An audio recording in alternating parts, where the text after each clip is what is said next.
WINN TV now presents the return of the WINN Weekender, a recap of the top stories making the news this past week. We will be right back after a word from our sponsor.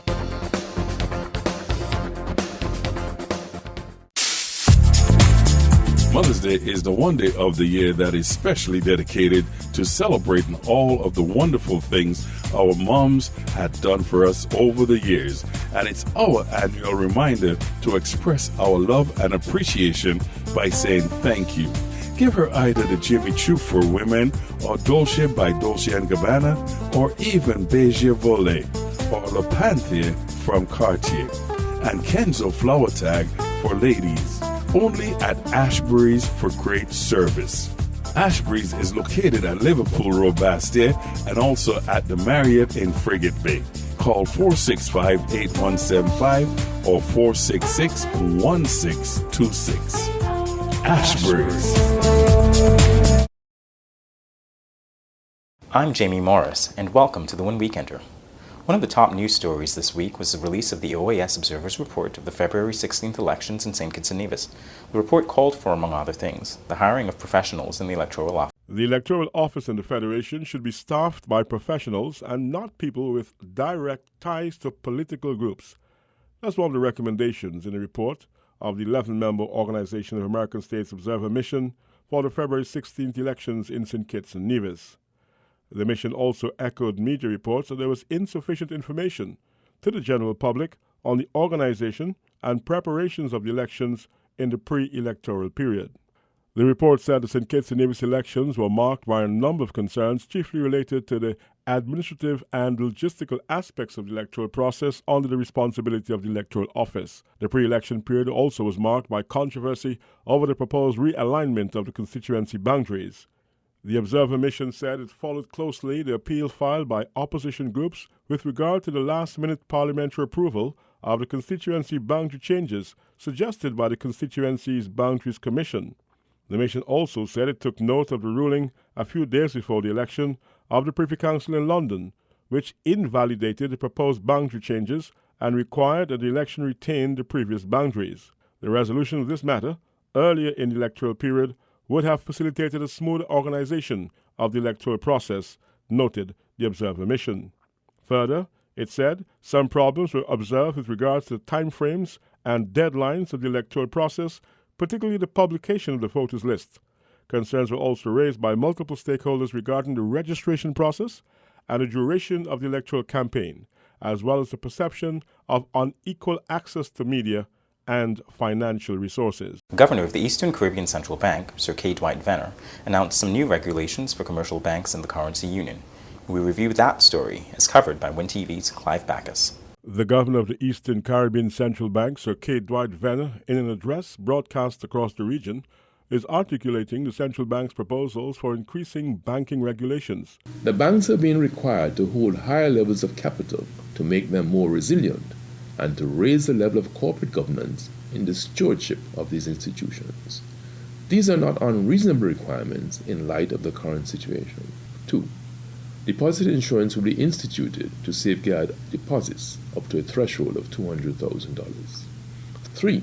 New foreclosure laws will be drafted to ensure expeditious treatment on behalf of creditors and debtors. And 4. A credit bureau will be established to improve the quality of credit information made available to banks, to upgrade the evaluation process used to grant loans. The central bank governor explained that the full protection of depositors was critical, as deposits, particularly savings, are of critical importance to the financial system. It has been stated by one of our senior bankers that banks are the only institutions in which the inventory, that is, the deposits, are not owned by the institution. To emphasize the point, we should note that there are no specific laws as a Supermarket Act, a Laundry Act, or a Barbershop Act. If these enterprises are in difficulty and have to go into liquidation, their inventory can be easily sold because they are owned by the particular businesses. It is not the same for a bank because the deposits have been turned into loans, and the people who have borrowed may now have some equity in the asset, which is bought using the loan, for example, a house. It is therefore not surprising that the two most regulated industries in modern life are banking and aviation. In other words, the industries related to your money and your life. 98.9. 98.9 is WINN FM. WINN FM's mission is to contribute meaningfully to the information, awareness, and the development of our nation and the region through the building of educated and informed communities. WINN FM faces the issues squarely, without shying away from controversy, while striving continuously to provide balanced, responsible reporting. Better music, better talk, better radio. 98.9 WINN FM. Mother's Day is the one day of the year that is specially dedicated to celebrating all of the wonderful things our moms had done for us over the years. And it's our annual reminder to express our love and appreciation by saying thank you. Give her either the Jimmy Choo for women, or Dolce by Dolce & Gabbana, or even Beige Volet, or Le Panther from Cartier, and Kenzo Flower Tag for ladies. Only at Ashbury's for great service. Ashbury's is located at Liverpool Road, Bastia, and also at the Marriott in Frigate Bay. Call 465-8175 or 466-1626. Ashbury's. Welcome back. We wrap up the WINN Weekender with a look at two major stories coming out of the opening of Parliament this week. For these stories, we join WINN TV's Ken Richards. The Team Unity government at the opening of the new Parliament Thursday promised relief in several areas, including electricity. The government's policies and plans were articulated in the throne speech delivered by Deputy Governor General Tapley Seaton. Team Unity is committed to A. Providing an amnesty on qualified electricity arrears that predate the establishment of SCELEC. B. Eliminating the fuel surcharge and thereby reducing the electricity rates for both residents and businesses. C. Reviewing the environmental levy on vehicles. And D. Providing an amnesty on qualified housing arrears and reducing mortgage payment on NHC houses. The government is also promising the creation of a new private sector, agricultural reform, reform of PEP, the People's Employment Program, reversal of the land for debt arrangement, and investigations into the SIDF and the electoral system. The parliamentary opening was steeped in pomp and ceremony, but the function was held without the presence of the parliamentary opposition. The opposition Labour Party, in a news release, stated it was ignoring the opening of the House because of what it described as very troubling developments. It cited the fact that Governor General Sir Edmund Lawrence was not allowed to deliver the throne speech, a matter the Labour Party labelled an act of political scheming and disrespect. The closing down of the electoral office has also been denounced, with Team Unity accused of denying the public the essential right to register to vote. The government is on record as saying that the electoral office is under investigation following the February 16 general election. The opposition is also reiterating its claims of victimization, alleging that the government has been involved in the rampant sacking of public servants. Asked about the opposition boycott Thursday, Prime Minister Timothy Harris said it was disappointing that the opposition opted to stay away from the House.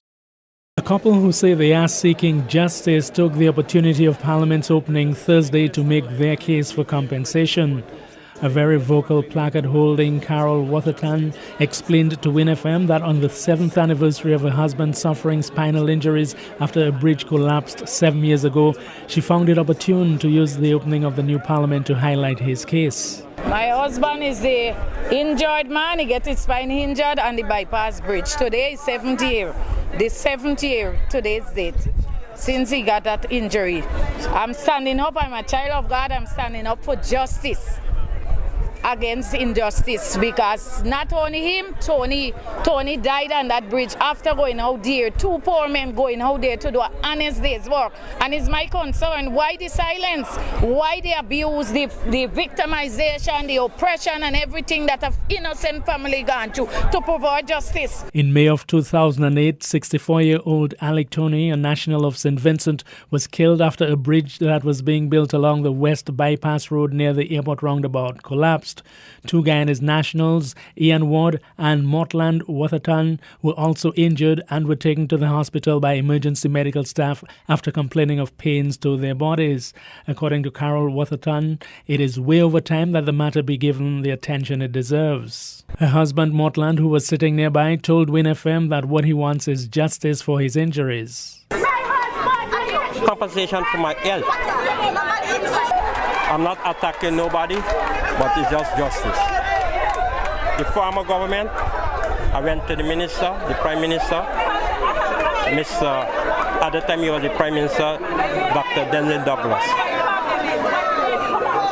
This minister in the government at the present moment, he was with him and he sent me to lawyers, different lawyers. And that's it for the WINN Weekender. I am Jamie Morris. Join us next for the WINN TV News.